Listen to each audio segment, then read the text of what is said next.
बोलो भारत माता की, भारत माता की। संत गुरु रविदास महाराज की, संत गुरु रविदास महाराज की। भारत रत्न बाबा साहब अंबेडकर जी की, बाबा साहब अंबेडकर जी की।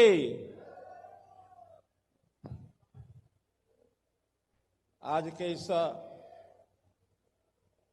दलित सम्मान स्वाभिमान समारोह में दूर दूर से पधारे हमारे सभी श्रद्धा योग्य भाइयों बहनों, मंच पर विराजमान अपना नेतृत्व, जिसमें मुख्य रूप से दिल्ली से पधारे भारत सरकार के हमारे कानून एवं न्याय मंत्री श्री अर्जुन सिंह मेघवाल जी, पार्टी के अपने महामंत्री आदरणीय श्री दुष्यंत गौतम जी, उपस्थित सभी अन्य हमारे नेतागण, सांसद, पूर्व सांसद, वर्तमान के सांसद, हरियाणा सरकार के मंत्रीगण, हमारे समाज के सभी पदाधिकारीगण, अन्य सज्जनों, भाइयों बहनों, पत्रकार छायाकार मित्रों, ये धर्म क्षेत्र कुरुक्षेत्र है। धर्म क्षेत्र कुरुक्षेत्र हमको मालूम है कि भगवान श्री कृष्ण जी ने युद्ध के मैदान में अर्जुन को एक संदेश दिया था, और वो संदेश न्याय के लिए था कि किसी के साथ अन्याय नहीं होना चाहिए, न्याय की जीत होनी चाहिए, जो न्याय प्रिय है वही पक्ष आगे बढ़े। दुनिया का यह पहला उदाहरण है कि किसी युद्ध के मैदान में जीवन जीने का एक सार, एक महत्वपूर्ण बिंदु, जिसको बाद में बाबा साहब अम्बेडकर जी ने भी उसी दिशा में जाकर के सबके प्रति न्याय, इस बात का उल्लेख किया। आज प्रसन्नता इस बात की है कि जिन भगवान कृष्ण जी के संदेश को हम आज याद कर रहे हैं, उन्हीं भगवान श्री कृष्ण जी का आज जन्मदिन है, आज जन्माष्टमी है। इस अवसर पर मैं आप सब लोगों को बहुत बहुत बधाई, बहुत बहुत शुभकामना देता हूं। अवसर तो जन्माष्टमी का है, लेकिन जिस स्थान पर हम बैठे हैं, ये स्थान गुरु रविदास जी को हमेशा हमेशा हमारे बीच में स्मरण उनका बना रहे, उनकी याद में एक भव्य स्मारक यहां बनाया जाएगा। ये स्थान हरियाणा सरकार ने पिछले साल अलॉट कर दिया। यहां एक भव्य स्मारक बनेगा ताकि इसी स्थान की याद आज के इस सम्मेलन के कारण से ही बनी रहे कि वो स्मारक बनने से पहले भी हम लोगों ने वहां एक सम्मेलन किया था, और उस सम्मेलन में बाबा साहब अम्बेडकर जी की वो सब बातें हमने याद की थी जो आज हमको जीवन जीने का रास्ता दिखाती है। भाई बहनों, दोनों विषय बहुत महत्वपूर्ण हैं। आज बाबा साहब को अगर हम याद करते हैं तो एक कुशल राजनीतिज्ञ भी थे, समाज सुधारक थे, चिंतक थे, संविधान लेखक, उन्होंने संविधान की मूल रचना उन्होंने की, और राष्ट्र निर्माता, और फिर वर्तमान सरकार के समय में भारत रत्न की उपाधि प्राप्त करने वाले। हम भले ही कितनी उपाधियां दे दें, लेकिन अगर बाबा साहब से अगर उस समय पूछ लिया जाता कि आपको कौन सी उपाधि पसंद आएगी, तो मैं आज एक निश्चित मत बनाकर कह रहा हूं कि वो ये कहते कि मुझे वंचितों का, गरीबों का, दलितों का, उनकी पीड़ा दूर करने वाला एक व्यक्ति, यही मुझे उपाधि चाहिए और मुझे कोई उपाधि नहीं चाहिए, जरूर कह देते। भाई बहनों, एक बहुत बड़े विषय को लेकर के आज हमारे सभी वक्ता ये चिंतन कर रहे हैं, मनन कर रहे हैं। मैं तो जब मैं संघ का प्रचारक था, उस समय हरियाणा भर में घूमना होता था, और उस घूमते समय जो समाज की दिशा देखी, वो दयनीय दिशा अपनी समाज की बस्तियों में उनके अपने नौजवानों को मिलने से जब पता लगता था तो बड़ी पीड़ा होती थी। पीड़ा का यह बीज 1960 में मेरे मन में तब आया जब मैं बहुत छोटा था, बालक था, स्कूल पढ़ने के योग्य अभी हुआ था। गांव की गली में कभी कभी घूमते थे, दृश्य देखते थे, क्या हो रहा है। मैंने एक बुढ़िया, आयु लगभग अंदाज 90 साल की रही होगी, क्योंकि वो झुक के चलती थी, हाथ में डंडे का सहारा लेके चलती थी। गांव की गली में वो जाते हुए मैंने देखा, बाहर गई होगी, क्योंकि उस समय तो शौच के लिए इसके लिए सब बाहर ही जाते थे, सुबह सुबह का समय था। और जब आ रही थी वापस तो मैंने वहां से देखा उस दृश्य को, एक व्यक्ति सामने से आ रहा था। वो माता बुढ़िया थोड़ा सा उस व्यक्ति से किनारा करके दूर हटके और जाने लगी। अचानक उसकी डंडी नीचे कहीं लगी या पैर फिसला, वो गिर गई और गिरते ही उस नौजवान ने उसको उठाया और उठाते ही जैसे वो खड़ी हुई उस नौजवान को गालियां देने लग गई। हमको नहीं समझ में आया कि उस नौजवान ने तो उसको सहारा दिया, उसको खड़ा किया, गिर गई थी, फिर भी उसने जो गालियां दी उस समय समझ तो नहीं आई। बहुत दिनों के बाद समझ में आई। जब वो बुढ़िया घर गई, घर जाने के बाद बुढ़िया ने स्नान किया, कपड़े बदले, फिर उसने अपने दिनचर्या शुरू की, खाना खाया। मुझे वहां के उनके परिवार के लोगों ने बताया कि आज बुढ़िया गिर गई थी, गिरने के बाद उसने पट्टी नहीं कराई, वो जाकर के नहाई थी। मैंने उस व्यक्ति से, उनका जो घर का परिवार का सदस्य, बाद में कुछ वर्षों के बाद पूछा, मैंने कहा वो घटना मेरे दिमाग में कौन रही है। वो जो बुढ़िया थी उसने अपनी चोट की परवाह नहीं की, वो जाकर के घर में पहले नहाई, कपड़े बदले, फिर खाना खाया। ऐसा क्यों किया उसने? तो उस नौजवान ने, भले उस परिवार का जवान था लेकिन दुखी वो भी था, उसने उस बुढ़िया के मन का जो एक विषय था वो बताया कि ये बुढ़िया जब किसी के साथ से निकलती है तो ये भर किसी से बच के निकलती है, और बच के इसलिए निकलती है, पता नहीं ये व्यक्ति जो साथ से जा रहा है ये कौन होगा, किस जाति का होगा।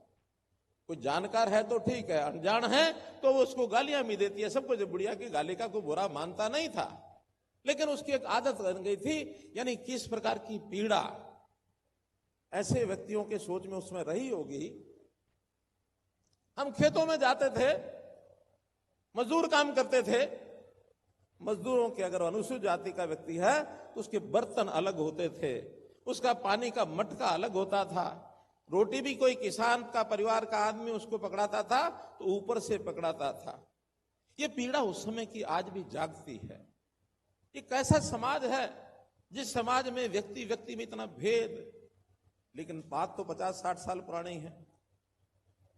मैं डॉक्टर साहब अम्बेडकर जी को इस बात का श्रेय देता हूं जिन्होंने संविधान लिखा और इस संविधान में सबको बराबरी का हक मिले, ये बात उन्होंने सुनिश्चित की। ये बात उन्होंने सुनिश्चित की। परिणाम धीरे धीरे निकलता है ऐसी चीजों का। सामाजिक बुराइयां होती हैं, एकदम कानून से तो निकलती नहीं है, लेकिन धीरे धीरे उस स्थिति में मजबूरन सरकारों को उस पर बढ़ना पड़ा, क्योंकि संविधान का हिस्सा बन चुका था। अगर संविधान में न लिखा होता तो मैं दावे से कह सकता हूं कि कांग्रेस के लोग जिस प्रकार से उन्होंने 55-60 साल इस देश में राज किया, उन्होंने हमेशा इस भेदभाव को बनाए रखा। अम्बेडकर जी का विरोध तो बता ही चुके हमारे मेघवाल जी ने बताया कि कैसे चुनाव के अंदर उनको हराया, दूसरे चुनाव में हराया। मुझे तो यहां तक पता है कि जब संविधान निर्माण करने के लिए एक उससे पहले एक 9 लोगों की समिति बनी थी, उस संविधान का ड्राफ्ट तैयार करने के लिए, उसका दायरा तैयार करने के लिए एक समिति छोटी बनी थी। इन लोगों ने उस 9 लोगों की समिति में बाबा साहब को नहीं डाला। उसके बाद फिर संविधान सभा का गठन हुआ, 100 कुछ मेंबर उसके बने। हर एक प्रदेश से, वहां से नाम प्रदेश की सरकारें जो बनी थी या जो उस समय की नोमिनेटेड सरकारें थी, उनसे मंगवाए गए। कांग्रेस के लोगों ने महाराष्ट्र से बाबा साहब का नाम संविधान सभा में और रिकमेंड नहीं किया। आखिर बंगाल में डॉक्टर श्यामा प्रसाद मुखर्जी ने कहा कि नहीं, बाबा साहब अम्बेडकर को, इतने विद्वान व्यक्ति हैं, समाज की यानी चिंता करने वाले व्यक्ति, ऐसे व्यक्तियों को संविधान में जरूर, सभा में जरूर जाना चाहिए। बंगाल से इनका नाम नॉमिनेट होकर के आया। मित्रों, बहुत सी चीजें ऐसी हैं जिस संविधान को लेकर के आज बहुत सी बातें यहां कही गई हैं, उस संविधान का जो भी कुछ विषय है, बहुत कुछ कहा जा चुका है मित्रों। लेकिन संविधान की जो बातें लिखी हुई हैं बराबरी की, इन्होंने कभी पूरा नहीं होने दिया। आरक्षण भी दिया तो मजबूरी में दिया, क्योंकि संविधान में लिखा है, संविधान के अनुसार कानून बन गया है, मजबूरी में दिया। और उस मजबूरी में भी कभी आरक्षण के नाते से मिली सीटों को किसी प्रदेश में, केंद्र में पूरा नहीं होने दिया। लाखों की संख्या में सारे देश में, और बैकलॉग जो बचा रहा, अब एनडीए की सरकार चाहे केंद्र में रही हो चाहे प्रदेशों में आई है, उन्होंने उस बैकलॉग को पूरा करने का काम ये किया है। बचा हुआ आज भी कर रहे हैं, आज भी कर रहे हैं। बहुत बातें यहां बताई गई हैं। मैं तो इतना ही कहता हूं कि इस सारे संकल्प को करने के लिए, चाहे वो राजनीतिक बातें हो, सामाजिक बातें हो, इन गरीबों की, दलितों को, इनकी जो तकलीफें हैं, इसको समझने के लिए और भारतीय जनता पार्टी ने काम किया। पिछले 9.5 साल हरियाणा में मुझे मौका मिला कि कैसे समाज के अंदर और एक रूपता, समानता, बराबरी ये कैसे लाई जाए। बहुत उल्लेख हमारे पूर्व वक्ताओं ने किया है, हमारे सुदेश कटारिया जी ने भी किया है। बहुत प्रभावित है इन सब बातों से। मेरा जीवन डॉक्टर अंबेडकर जी के साथ साथ पंडित दीनदयाल जी उपाध्याय को भी पढ़ने का रहा है। दत्तोपंत ठेंगड़ी की जीवनी मैंने पढ़ी है। दत्तोपंत जी ठेंगड़ी ऐसे शख्स थे जो बाबा साहब जी का 1954 का चुनाव था, उसमें उनके पोलिंग एजेंट थे बाबा साहब अम्बेडकर। संयोग से सब लोग मिलकर के बाबा साहब को लड़ा रहे थे। दत्तोपंत ठेंगड़ी उनके बारे में जानते नहीं थे, लेकिन जब चुनाव लड़ते उनका संबंध आया, महीना 2 महीने का रहा होगा, उसके बाद उन्होंने कहा कि मैं प्रभावित हूं इस व्यक्ति से। बाबा साहब अम्बेडकर ही समाज की पीड़ाओं को जानते हैं। उनके ऊपर उन्होंने एक पुस्तक लिखी। सबसे पहली पुस्तक दत्तोपंत ठेंगड़ी ने लिखी, वक्तृत्व और कर्तृत्व। क्या था? डॉक्टर अंबेडकर वक्तृत्व और कर्तृत्व, कि जो बोलते हैं वो करते हैं। ये दत्तोपंत ठेंगड़ी की लिखी पुस्तक है 1954 के चुनाव के बाद की। तब वो पुस्तक गई लोगों के पास, तब लोगों का जो खुला एकदम अंदर से उनको पता लगा कि बाबा साहब अम्बेडकर क्या सोचते हैं। उन्हीं ने पंडित दीनदयाल उपाध्याय जनसंघ के राष्ट्रीय महामंत्री होते थे, उन्होंने भी प्रभावित होकर के कहा कि जब तक समाज के अंत एक व्यक्ति का भला नहीं होगा, देश और समाज सुखी नहीं हो सकता। उन्होंने अंत्योदय का और उसको नाम दिया। मुझे सौभाग्य मिला है कि देश के अंत्योदय मिशन का 3 साल तक पार्टी ने मुझे काम दिया। सारे देश भर में मैं घूमा, हरियाणा में उन चीजों को लागू करने का भी शुरुआत की। हमने कहा ये जो दबंगई व्यक्ति के लोग हैं, ये जो धिंगामस्ती करते हैं, जो बिल्कुल भी निर्बल को लाइन में लगने नहीं देते हैं, सब चीज उनकी हड़पने का काम करते हैं, ऐसे लोगों को घर बैठे कैसे हम सुविधा पहुंचा सकते हैं। हमने परिवार पहचान पत्र बनाया। परिवार पहचान पत्र के माध्यम से आज हरियाणा में हर परिवार का डाटा हमारे पास है। कौन व्यक्ति पीड़ित है, किसकी जरूरत क्या है, परिवार में कितने सदस्य हैं, कितने रोजगार हैं, कितने बेरोजगार हैं, कितनों की पढ़ाई क्या हुई है, वो व्यवसाय क्या करते हैं, और जिसकी जरूरत है उसके हिसाब से उसको, चाहे राशन कार्ड की बात है, चाहे आयुष्मान भारत की बात है, चाहे उसको ओल्ड एज पेंशन की बात है, चाहे घर में चूल्हा देने की बात है, मकान देने की बात है, कितनी योजनाएं मोदी जी ने शुरू की, हमने घर बैठे उनको पहुंचाई हैं। और मैं दावे से कह सकता हूं उसमें सबसे ज्यादा लाभान्वित अगर कोई है तो मेरा यह अनुसूचित समाज है, पिछड़ा वर्ग समाज है, इनको सबसे ज्यादा लाभ मिला। एक आंकड़ा बता देता हूं। हमारे आने से पहले राशन कार्ड लेने वाले, बीपीएल का लाभ लेने वाले, भले वो अनुसूचित जाति भी थे, बाकी सब भी थे, उनकी संख्या 27 लाख थी। और आज 9-10 साल के बाद आज हरियाणा में वही संख्या बढ़ करके 51 लाख हो गए। 51 लाख मित्रों, जो 27 लाख थे, 51 लाख लोगों को लाभ मिला है। जो बड़े हैं वो ये पिछड़ा, दलित, वंचित समाज, इसमें से बढ़ करके आए हैं। तो मेरा जो मैंने अनुभव आपको बताया, मैं जब फील्ड में घूमता था, दत्तलाल कटारिया जी की बात हमारे सांसद जी ने की। ये लाडवा विधानसभा में, लाडवा कस्बे में उनका घर, पुराना घर, जहां उनके पिताजी ज्योतिराम जी, मैं एक बार रतनलाल कटारिया हमारे पार्टी के वो पदाधिकारी हो चुके थे, घर गया मिलने के लिए। उनके पिताजी जूती गांठ रहे थे और रतनलाल जी कटारिया साथ बैठे उनका सहयोग कर रहे थे। आगे चल करके वो मेंबर पार्लियामेंट बने, केंद्र में मंत्री बने। मुझे वो आज याद है कि ज्योतिराम जी ने अपने आखिरी दम तक जूती बेचने का, जूती गांठने का काम छोड़ा नहीं। उनका कि ये मेरा पुश्तैनी काम है, मैं अपने काम को नहीं छोड़ूंगा, मेरा बेटा कितना ही बड़ा बन जाए, अपने काम के प्रति स्वाभिमान भी समाज में है। तो ऐसे ऐसे दृश्य देखे। एक हमारा कार्यकर्ता यमुनानगर के अंदर नंदगढ़ गांव है, छोटा बालक था, शाखा में आने लगा, किसी को पता नहीं किसका बालक है, कौन है, जाति क्या है। हम लोग शाखा के बाद 2-3-4 लोग उसके घर चले गए, घर में बैठे, जाके देखा झोपड़ी है, चारपाई बिछा दी, आंगन के बैठो भाई साहब। मैंने कहा पानी लाओ, जरा पानी पीना है। बड़ा संकोच कि भाई साहब मैं पानी जरा पड़ोस के घर से मंगा के दूंगा। मैंने कहा अपने घर का पानी लाओ ना, पड़ोस से क्यों लाओगे? बहुत संकोच, बताया नहीं, बार बार पूरे दिन पर पूछा। मुझे कहा देखो हम जो हैं अनुसूचित जाति के लोग हैं और मैं नहीं चाहता कि आपको मैं अपने घर के गिलास में पानी दूं। पड़ोस में ब्राह्मण का घर है, उसके घर से पानी लाऊंगा, उसका नाम सुभाष है और हमारे इस कार्यकर्ता नाम अमर सिंह है। आज वो भी अध्यापक के बाद रिटायर हो चुका है और आज तो सिलेक्शन, शॉर्ट सिलेक्शन बोर्ड में, कमीशन में वो मेंबर है अमर सिंह, जो उस समय का 1900 और ये बात है 82-83 की, 84 की। उसने मुझे पानी पिलाने से इसलिए मना किया कि हम अनुसूचित जाति के लोग हैं, आपको घर से नहीं, पास से पड़ोस से पानी लाता हूं। एक हीन भावना मन में भी थी, लेकिन आज मित्रों मुझे खुशी है, प्रसन्नता कि वो समाप्त हुई है। अपने समाज ने अपना एक स्थान बनाया है। इस बात का अगर श्रेय किसी को दे सकते हैं तो निश्चित रूप से वो बाबा साहब अम्बेडकर को ही दे सकते हैं। मैंने अपने आप को बहुत जोड़ा है इस समाज के साथ। हरियाणा में हमने संत महापुरुष सम्मान, विचार सम्मान योजना ये शुरू की, चाहे उसमें बाबा साहब अम्बेडकर की, गुरु रविदास जी की, संत कबीर जी की, महर्षि वाल्मीकि जी की, इनकी सबकी जयंतियां सरकारी तौर पर मनाने का काम किया। और मैं तो संत कबीर जी के जीवन से प्रभावित हुआ।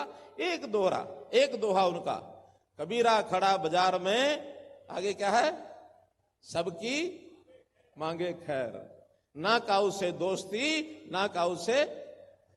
इतना प्रभाव हुआ मेरे ऊपर, मैंने जाते ही चंडीगढ़ में जो सीएम का आवास है उसके बाहर लिख दिया भगत संत कबीर कुटीर। आज भी सीएम आवास का नाम संत कबीर कुटीर है। मैं भले ही सीएम नहीं रहा, आज हमारे अपने नायब सिंह सैनी वहां सीएम आए हैं, उनको तो निश्चित रूप से नाम रखना ही है। आज से 10 साल, 20 साल, 30 साल बाद भी मुख्यमंत्री कोई भी आएगा, संत कबीर कुटीर का नाम बदलने की हिम्मत नहीं करेगा, नहीं कर सकेगा। एक सिद्धांत बन गया। तो जीवन के अंदर इन चीजों का जो हमको एक आनंद हुआ, उस आनंद के कारण से हमने बहुत सी चीजों को आगे बढ़ाया। हमने अंत्योदय की इस गाथा को आगे बढ़ाते हुए रोजगार के नाते से भी मिशन मेरिट रख करके सरकारी नौकरियां हमने मेरिट पर देनी शुरू की।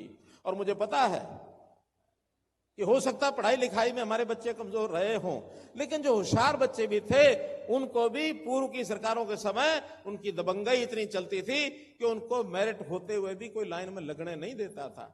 उनके पेपर रद्द कर देना, उनको बाहर कर देना, इंटरव्यू में बाहर कर देना, और बिना परीक्षा के इंटरव्यू लेकर के भर्ती करने का भी पिछली सरकारों का एक अभ्यास रहा है।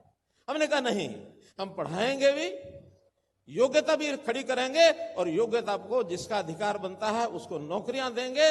एक विषय और भी हमने किया कि हमने सोशो इकोनॉमिक के आधार पर, सामाजिक आर्थिक आधार पर 5% अंक ये अतिरिक्त भी दिए और ज्यादा भी दिए, जिसमें से मैंने हिसाब लगाया कि ज्यादातर 70-80% लोग उसका लाभ हमारे अनुसूचित जाति और पिछड़ा वर्ग समाज को ही मिला, ताकि गरीब लोग तो वही हैं, उन्हीं की आमदन परिवार की कम है, उन्हीं के घर में पहले कभी नौकरी लगी नहीं है, ऐसे सबको 5% अलग नंबर देकर के उनको नौकरी में लगाया।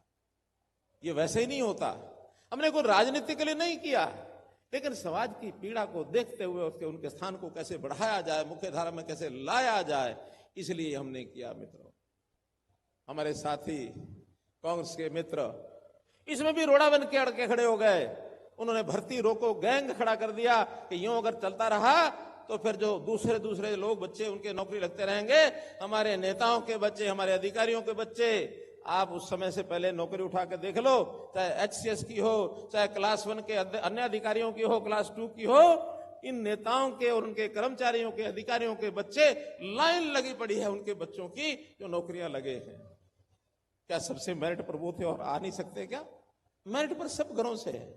हमने जब HCS का पहली बार परिणाम निकाला, एक रिक्शा पुलर का बच्चा HCS बन के आ गया, एक खेत में मजदूरी करने वाला का बच्चा वो पटवारी बन के आ गया, वो तहसीलदार बन के आ गया, जिनको उम्मीद ही नहीं होती है। मित्रों, एक मेरिट पर अगर हमने किया है तो इसमें सबसे ज्यादा अगर लाभान्वित हुआ है तो ये हमारा गरीब समाज का परिवार हुआ है। बाबा साहब अम्बेडकर ने संविधान के अंदर एक व्यवस्था की कि हर किसी को वोट का अधिकार ये होगा, लेकिन हमारे कांग्रेस के भाई हमेशा जो इनके प्रभाव वाले जितने बूथ होते थे, बूथ कैप्चरिंग का सिलसिला ये करते थे। हमारे गरीब वंचित समाज के लोग, अनुसूचित समाज के लोग जब बूथ पर पहुंचते थे, पहले तो कहते थे शाम को आना, शाम को पहुंचते थे तो कहते तुम्हारा तो वोट जल गया, जाओ जाओ जाओ।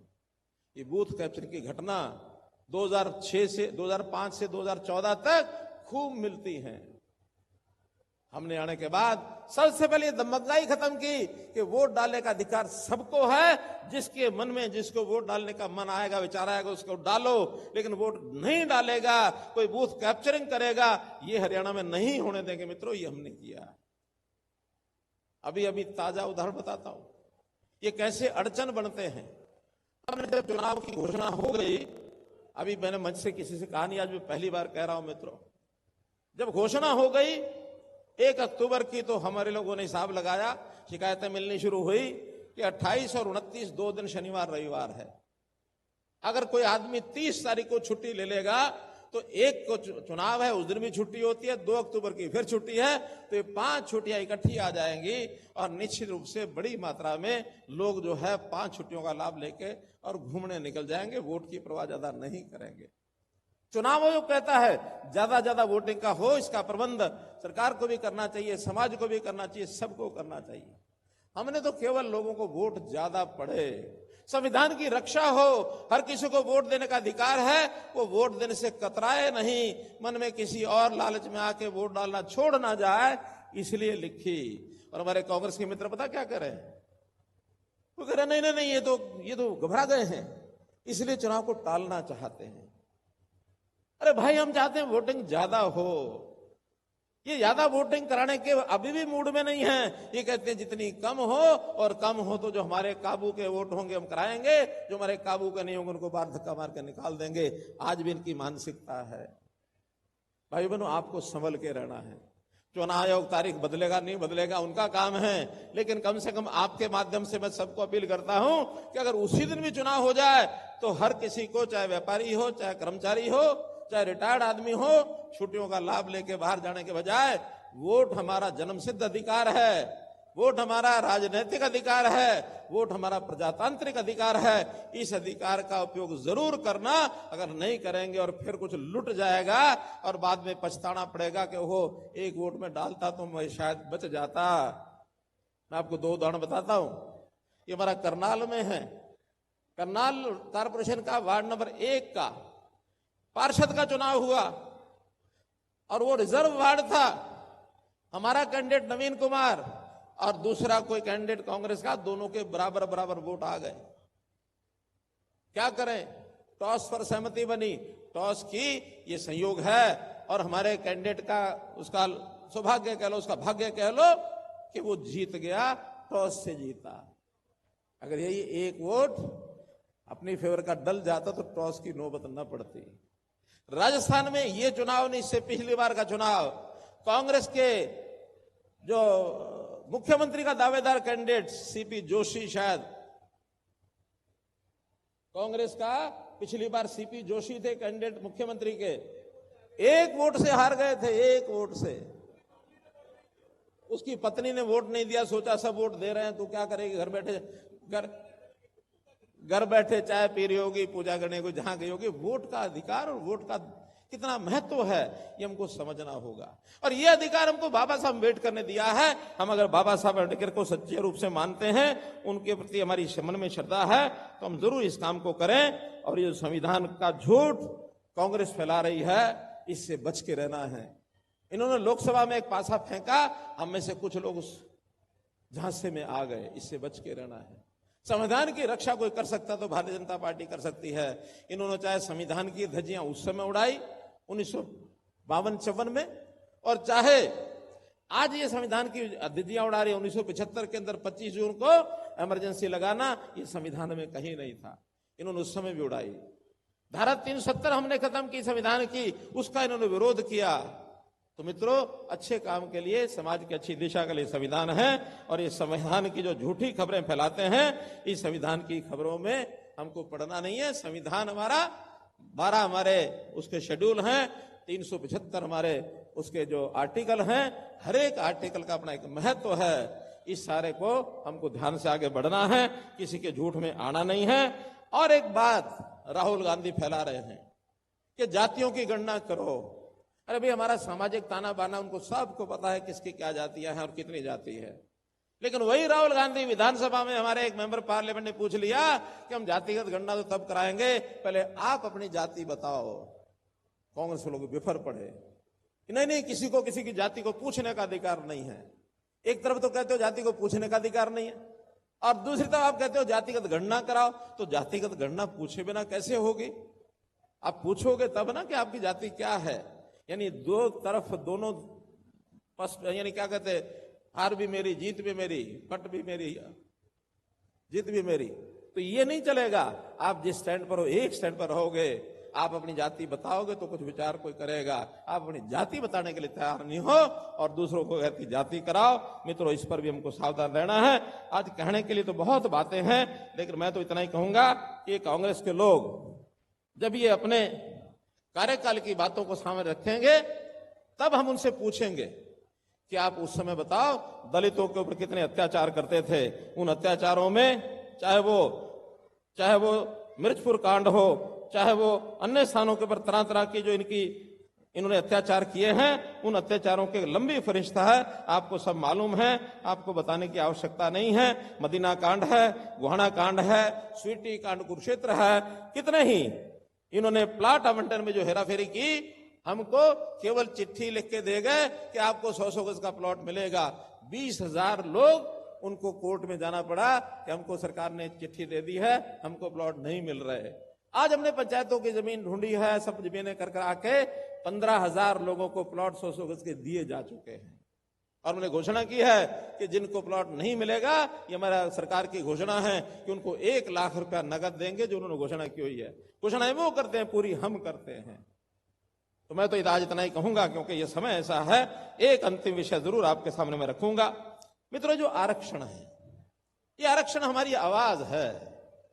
हमारे लिए कोई संघर्ष, अपने लिए तो संघर्ष है, दूसरे के साथ भिड़ने का नहीं है। आरक्षण का संविधान ने हमको एक मौका दिया है, लेकिन एक बात उसमें जरूर ध्यान रखें, यह आरक्षण सभी वंचितों को, गरीबों को, दलितों को दिया गया है। हम अगर मानो 100 लोग हैं, तो 100 लोगों में अगर आरक्षण में मानो किसी एक वर्ग को लाभ मिला है, दूसरा वर्ग लगातार पिछड़ रहा है, तो अगर संविधान उसको भी अधिकार देता है, अब कोर्ट का भी निर्णय आया है कि उसका हिस्सा अगर किसी का मांगता तो उसको अलग हिस्सा देने में भी हर्ज नहीं है। जैसे घर में 4 भाई हैं, चारों भाइयों को बराबर का हिस्सा मिलता है। कोई एक भाई कहे नहीं मेरा हिस्सा तो मुझे नहीं मिलता है, तो आखिर माता पिता क्या करता है? उस भाई को क्या करता है? उसको अलग कर देता है कि भाई तू अपना हिस्सा ले, तू रोजे रह, खुश रह। तो ऐसे अगर हमारे अंदर भी इस प्रकार का विषय चला है, इसकी कोई दुविधा मत रखे। जैसे बताया है हमारे मेघवाल जी ने कि प्रधानमंत्री जी ने घोषणा की कि जो क्रीमी लेयर का विषय है ये कभी स्वीकार नहीं होगा, डॉक्टर अंबेडकर जी के सिद्धांत के विरुद्ध है, इसलिए अनुसूचित जमात तो अनुसूचित जमात है, इसलिए क्रीमी लेयर का मुद्दा बिल्कुल स्वीकार नहीं होगा। लेकिन हमारे बहुत से ऐसे वर्ग हैं, हमारी जातियां बहुत हैं। कोई जाति ये कहती कि हमको पूरा लाभ नहीं मिल रहा, हमको मिलना चाहिए। पहले सरकारें असमंजस में थी कि क्या संविधान इसकी व्याख्या करता है कि नहीं करता है। संविधान के तौर पर कोर्ट में केस गए, आज से नहीं, ये 2004 से गए हुए 20 साल पुराने केस है। अब से उन्होंने कहा कि नहीं, अगर कोई समाज का वर्ग कहता है उसी अंदर से कि भाई मुझे पूरा मेरा मिलता नहीं है आबादी के हिसाब से, उनको आप दे सकते हैं, कोई दिक्कत नहीं है।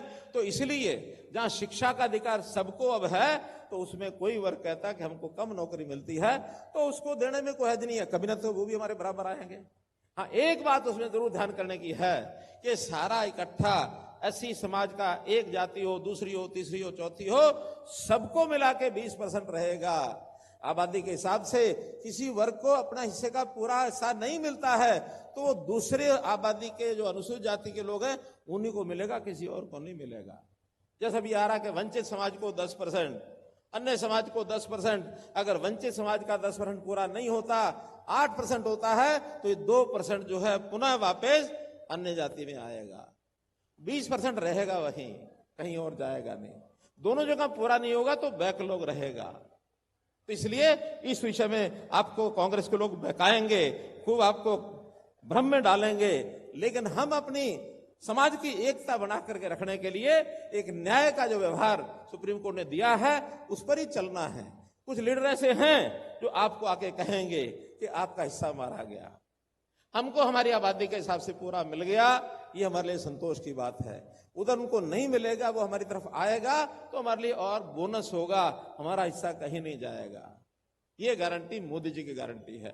तो इस विषय में बिल्कुल समझ करके, और किसी को लगता है कि वो बहकाने आए हैं, कुछ उल्टे सीधा बोल जाएं, तो आप अपने नेताओं से स्पष्ट करना कि ऐसा बोलते हैं, उनको एकदम दुत्कारना है कि अनुसूचित जाति की एकता, चाहे वो ए वर्ग हो, बी हो, चाहे वो वंचित समाज हो, अन्य समाज हो, चाहे किसी जाति का हो, हमारी एकता बनी रहेगी तो हम अपने अधिकार को, आखिर बाकी समाज से भी अधिकार को लेने का काम हमारा है, उसको हम डॉक्टर अंबेडकर की बताई हुई और शिक्षाओं पर चल के हम करेंगे। आज के सम्मेलन में बहुत से विषय आपके सामने आए, लेकिन ये बहुत महत्वपूर्ण विषय अंत में मैंने आपके सामने लिया है। इसमें हम जो समाज के लोग हैं, एक बधाई आपको मैं और देता हूं कि हमारी जो कर्मचारी हैं, उन कर्मचारियों के लिए बहुत काम हमने किए। अभी 2 दिन पहले केंद्र की कैबिनेट ने यह कह दिया कि अब जो हमारी ओल्ड पेंशन स्कीम है और अब न्यू पेंशन स्कीम की जगह यूनाइटेड पेंशन स्कीम आई है, 3 दिन पहले डिक्लेयर हुई है। अब उसमें और उसमें कोई अंतर रहा नहीं है। सरकार ने अपना हिस्सा, जहां एम्प्लॉय का 10% है, सरकार का 14% होता था, अब सरकार ने 14 से बढ़ा के अपना 18.5% कर दिया है, तो इसलिए 4.5% और बढ़ा दिया है। और अब पुरानी स्कीम और आज की स्कीम में कहीं कोई अंतर नहीं है। इतना ही है कि उसमें सरकार का हिस्सा भी आएगा, हमारा हिस्सा भी जाएगा, हमें सुरक्षा मिलेगी, और ओल्ड एज पेंशन भी तो हमें मिल ही रही है। हमारे जो पेंशनर हैं उनको भी आजीवन पेंशन मिलेगी, उनकी फैमिली पेंशन मिलेगी, उनको बाकी सब लाभ मिलेंगे। तो जो केंद्र ने किया है, अभी तो चूंकि आचार संहिता है, इसलिए जहां आचार संहिता नहीं है उन्होंने तुरंत लागू कर दिया है। हरियाणा में हमारे मैनिफेस्टो में आएगा कि हम मैनिफेस्टो में होगा कि चुनाव के बाद इसको तुरंत लागू करेंगे। ये लाभ भी सब लोगों को निश्चित रूप से मिलेगा। आज आप लोग आए, बहुत दूर दूर से आए, आपका बहुत बहुत अभिनंदन, बहुत बहुत स्वागत, बहुत बहुत आभार।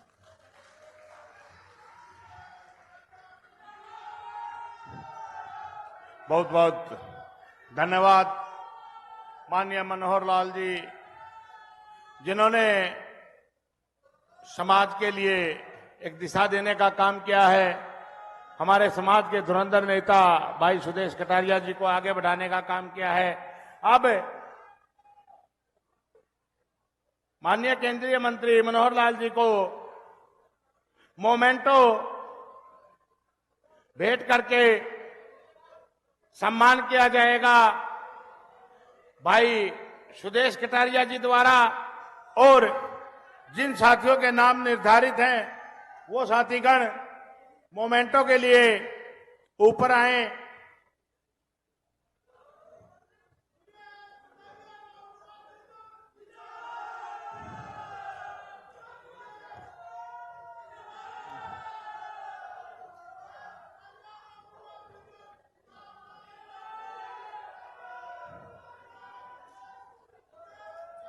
बहुत मान सम्मान के साथ भाई सुदेश कटारिया जी तथा सभी टीम द्वारा माननीय मनोहर लाल जी को समर्थित चिन्ह, बाबा साहब की समर्थित चिन्ह भेंट की है। और ये मात्र एक स्मृति चिन्ह ही है, ये बाबा साहब की ताकत है जो माननीय मनोहर लाल जी भी श्री सुदेश कटारिया जी के तहत समाज में बिखेरने का काम करेंगे, मोती पिरोने का काम करेंगे। हम बाबा साहब अमर रहे, बाबा साहब अमर रहे, मनोहर लाल जी जिंदाबाद, मनोहर लाल जी जिंदाबाद, सुदेश कटारिया जी जिंदाबाद, सुदेश कटारिया जी जिंदाबाद, मनोहर लाल जी जिंदाबाद, हमारी एकता जिंदाबाद, हमारी एकता जिंदाबाद,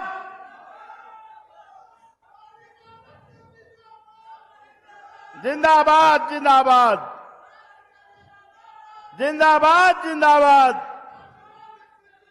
बाबा साहब अमर रहे, बाबा साहब अमर रहे, बाबा साहब अमर रहे, मनोहर लाल कटारिया जी जिंदाबाद,